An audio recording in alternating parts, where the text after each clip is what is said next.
Welcome to the Holston Valley Unitarian Universalist Virtual Church. My name is Rosemary, and I hope you are doing well. Today we welcome a guest, the Reverend Jametta Alston, who currently serves as the Assistant Minister at Tennessee Valley Unitarian Universalist Church in Knoxville. In her previous life in Rhode Island as an attorney, solicitor, and then child advocate, Jametta focused on being a champion of civil rights and liberties.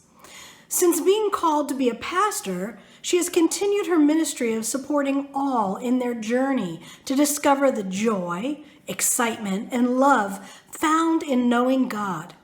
She seeks to demonstrate that God is a God of love, understanding, acceptance, and justice. Thus, she continues on this journey and invites everyone who wants to find joy in life and to seek justice for all to join her in this wondrous journey. If ever there were a time for a candle in the darkness, this would be it. Using a spark of hope, kindle the flame of love, ignite the light of peace, and feed the flame of justice. Next, Wendy brings us the song We Can Love from her rock opera Transposition. The song is accompanied by photos and videos of our church family over the last 20 years.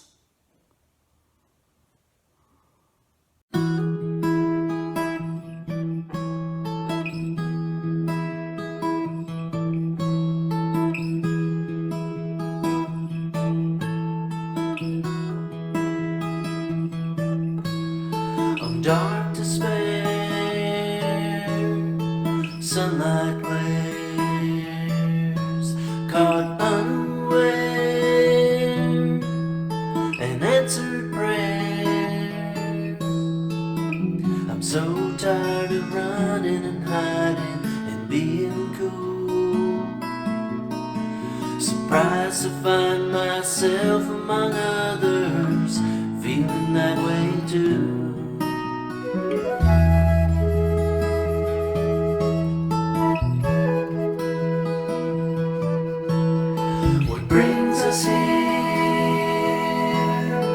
Draws us near,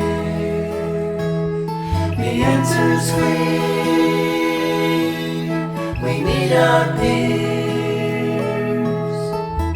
We're so tired of plastic faces on every screen. The real world is marked with scars, the sacred and obscene, and we are somewhere in between.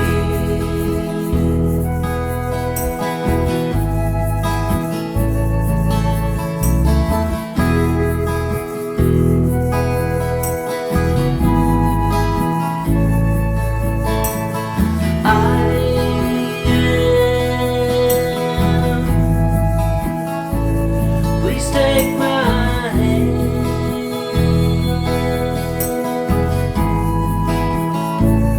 In this strange land, we don't have to be strangers. This place, where we belong.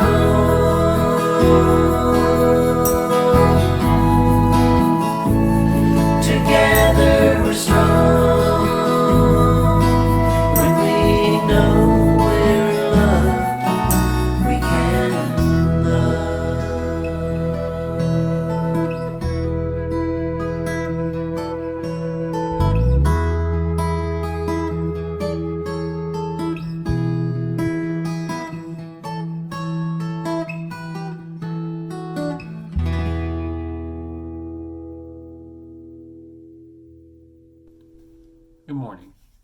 My name is Will Powell, and today I am speaking on behalf of the Social Justice Committee. This year at HVUUC, we are celebrating all kinds of diversity. The Social Justice Committee invites you to show solidarity with this local family and impact their lives for good. When COVID-19 closed schools in Tennessee, Oscar lost his job. He and Ashley tried to make ends meet for their family of 7 with Ashley's job, their savings account, and Oscar's new landscaping work, but things were still really tight. Then Congress passed the CARES Act with economic relief payments for families across the country, and Ashley and Oscar breathed a sigh of relief, until they found out their family would receive nothing. Ashley and all 5 of their children are U.S. citizens, but they have been excluded from the government's $2 trillion relief package on a technicality. Oscar has an individual taxpayer identification number instead of a social security number because he is an undocumented worker, and he and Ashley filed their 2019 taxes jointly. Had they filed separately, Ashley would have received $3,700 in relief for the family. Ashley reached out to elected officials, but all she heard back was that Congress would have to resolve the issue. We will post information on Facebook and the HVUUC website later today, or you can email socialjustice@hvuuc.org. Please consider a monetary donation if you are able. Notes of solidarity and encouragement for Ashley, Oscar, and their family, and letters to our elected officials about correcting this injustice. Thank you. Next, we will sing Loving Kindness. Please hold a light in your heart to dispel the darkness, to honor someone or some event, or to lift up a memory.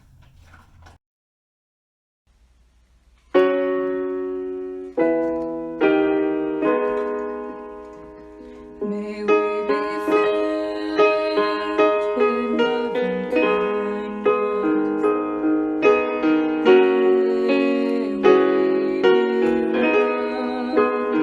May we be loved. May we be filled with love and kindness.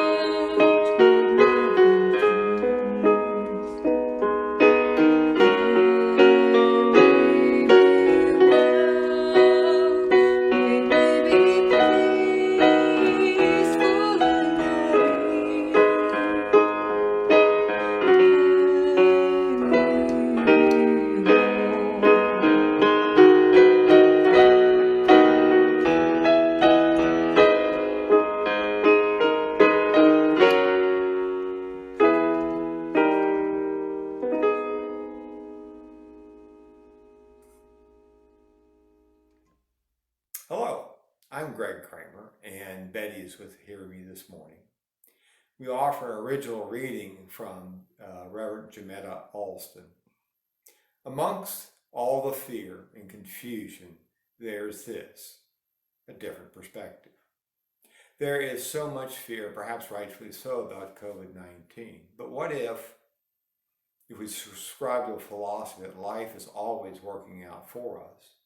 That there's an intelligence far greater than humans at work. That is it all interconnected? What if the virus is here to help us, to reset, to remember what is truly important? Reconnecting with family and community, reducing travel so that the environment, the skies, the air, our lungs all get a break. Parts of China are seeing blue sky and clouds for the first time in forever with the factories being shut down. Working from home rather than commuting to work, less pollution, more personal time. Reconnecting with family as there's more time at home. An invitation to turn inwards, a deep meditation, rather than the usual extroverted going out to self-soothe, to reconnect with self, what is really important to me. A reset economically. The working poor, the lack of healthcare access for 30 million in the U.S., the need for paid sick leave. How hard does one have to work to be able to live? and to have life outside of work. And washing our hands. How did this become a new thing that we needed to remember? But then, yes, we did. The presence for grace for all. There is a shift underway in our society. One of this is favorable for us? What if this virus is an ally in our evolution? In our remembrance of what it means to be connected, humane, living a simpler life, to be less impactful, more kind to our environment, an offering from my heart this morning, offered as another perspective, another way of relating to this virus, this unfolding, this evolution. It was time for a change. We all knew that, and change has arrived. Good morning. I am Reverend Jametta Alston. If you are moved to a degree that you feel the pain, that you can feel the tears running down your face, then you are looking at an opportunity to make a change, to make a difference in the world. John Francis. We are all one, and if we don't know it, we'll learn it the hard way. Bayard Rustin. And finally, Angela Davis said, I'm no longer accepting the things I cannot change. I am changing the things I cannot accept. The reading you heard was designed to encourage you in the moments of boredom, fear, agitation, and sadness, that this time is an opportunity to reevaluate where we are in this life and to evolve into a new being. Now that can be a scary proposition, and it has driven people into contemplate dangerous and sad actions.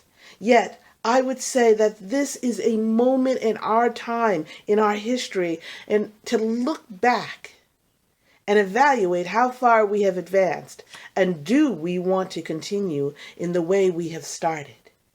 We cannot embrace this moment without seeking an opportunity to cherish the personal change that will mean in times a world change. It is scary. Yet do not be afraid to hear, touch, or view what is in our souls at this time. This is not the time to ignore how we approach topics like homelessness, healthcare, poverty. Now is the time to ask, where is a change? What is the change that is coming? How will it impact our lives? Will I conform to the masses and insist on returning to my old ways of thinking and feeling and or inaction? Or am I called to challenge the status quo and seek new way to view our lives and the issues that will impact others? Romans 12:2 is imploring the people at that time to become sacrifices in the community, to embrace a new way of life which will not only improve their personal lives, but it will improve the entire community. This is this time. In fact, this scripture, at this point, the people are being instructed to work together and not be in opposition to each other, to understand what it is to sacrifice, not animals, not that dove, but self. What is required to create a strong, viable, vibrant community. People, we are called to recognize that although we are individuals, we must be willing to stop focusing on my and move to our. The coronavirus is forcing us to say, am I going to worry only about my needs, or am I going to put others first? Knowing that by helping the greater community, I will inadvertently benefit myself. When we accept that we are community and not individuals who happen to meet up on Sundays and that potluck, we start to see the times we are required to a different response. The virus makes us question, how can I get a test? Yet even if I can get a test, what about my neighbor? Because you see, we both need to know if we are sick in order to go forward in this world. And how can I shop for food if the food chain has been disrupted? And do the people who work in that food chain need my assistance to raise the issues of their lives and their livelihoods, that the issues that are affecting them? Because let's be honest, they're going to affect me when I go to that market and can't buy that corn. And finally, the coronavirus has forced us to grapple with the concept of equality and equity. The knowledge that this virus is an equal opportunity invader. It doesn't care if you are rich, poor, pretty, live in the north, the south, the east, the west, or if you're a dog or a cat. Yet certain populations are more affected than others.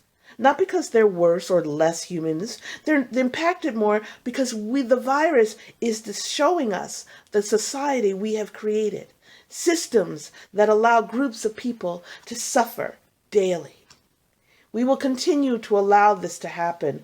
Will we stick with the status quo, or will we say, a change is coming, and we need to turn this ship around to a place where all have an opportunity to be helped? You see, this virus demands you to sit and contemplate, to be still. Do I really believe all people are created equal? Do I really believe that people should have the ability to pursue justice, liberty, and happiness? See, the coronavirus forces the curtain back on our fantasy of living in this world and the realities of what it means if you belong to a certain economic, race, gender, ethnicity group. We will continue the status quo, or will we use the evidence that is building due to this coronavirus challenge, and to challenge the fabric of our country and say, we are all equal. Let us reform the institutions that create the inequities in our world, and allow change to come, no matter how difficult it is, and to say, I am not going to be conformed to this world. And that's a tall order. We will fight at every stage to stop the people, to force us to look away from injustice, hatred, oppression, immorality, greed, and violence. We are surrounded by this, and it takes transformation, a renewal of my mind to detach ourselves from the world's attempt to occupy us with things that do not matter. So I ask you, are you ready? Are you ready for the change? Are you ready for the metamorphosis that the virus is demanding from us? The Greek word in the Romans 12:1 is asking us to transform and to challenge the status quo by being different. Are you ready? Are you ready to make the changes? Are you ready to challenge the status quo? Are you ready for a community based on love, justice, and mercy? And if you are ready for those times that are coming, then know you are not alone in wanting a community built on love.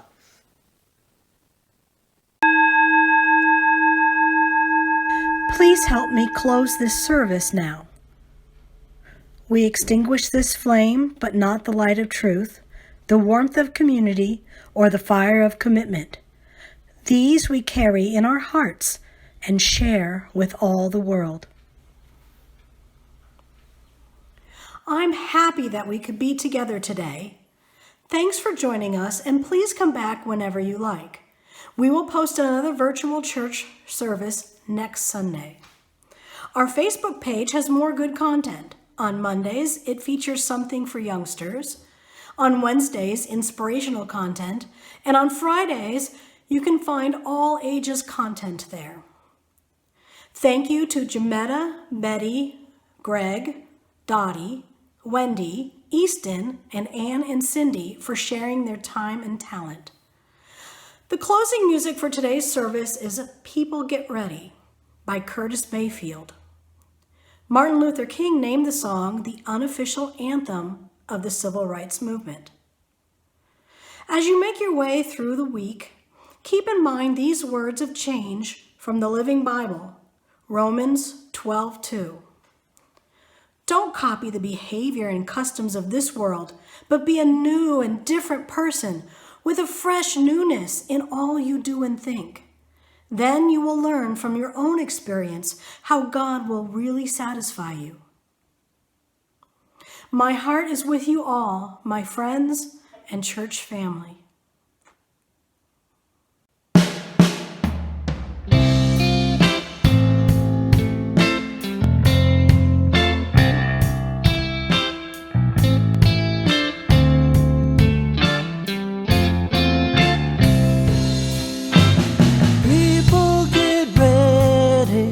There's a train a-comin'. You don't need no baggage. You just get on board. All you need is faith to hear the diesels humming. Don't need no ticket. You just thank the Lord.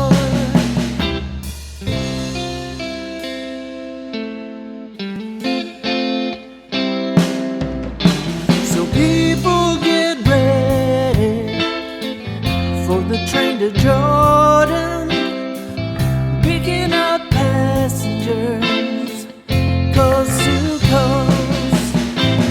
Faith is the key. Open the doors and board them. There's hope for all among those loved the most.